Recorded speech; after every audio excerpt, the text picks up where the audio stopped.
Alright, so in this video I'd like to show you how you calibrate the tilt functionality on the Topcon and the Sokkia GPS receivers.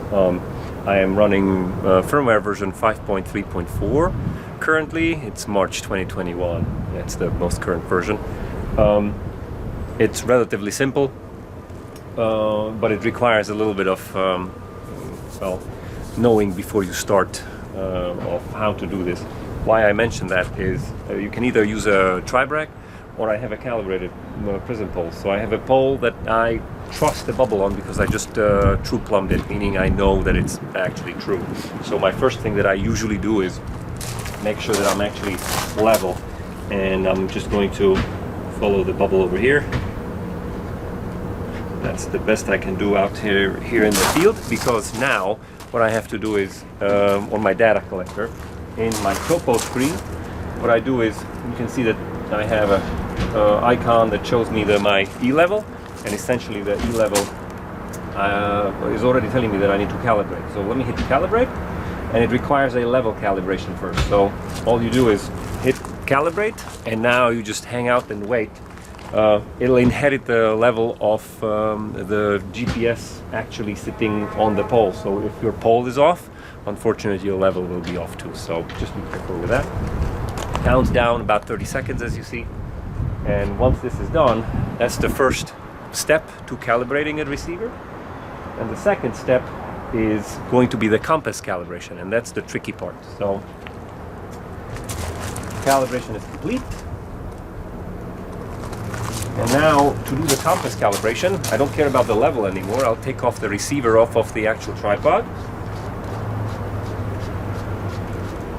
or my pole in this case.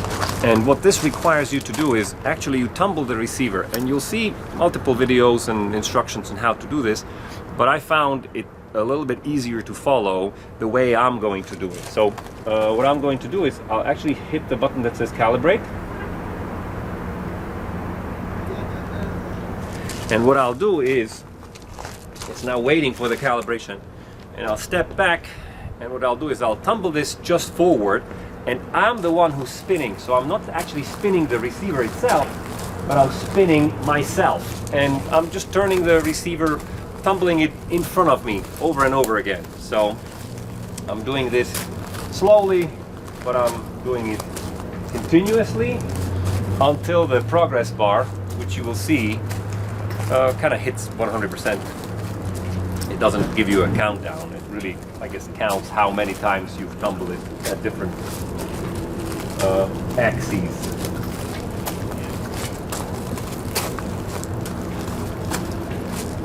So we are at 90%, and we're done. This means this is the compass calibration finished. I'll place it back on the pole.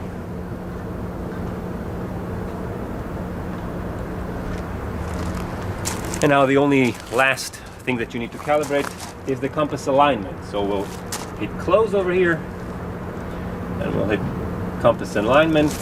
Again, it is not a time sensitive thing, it's more what you do with it. And again, it's just sitting in a pole, and as long as I'm not unscrewing it, I know I'm going in the opposite direction of the threads, just turning it is enough for it to recognize a turn. And you see as I make a full turn, the software actually recognizes that I made a full turn and counts as one. And you have to do 15 of these rotations. So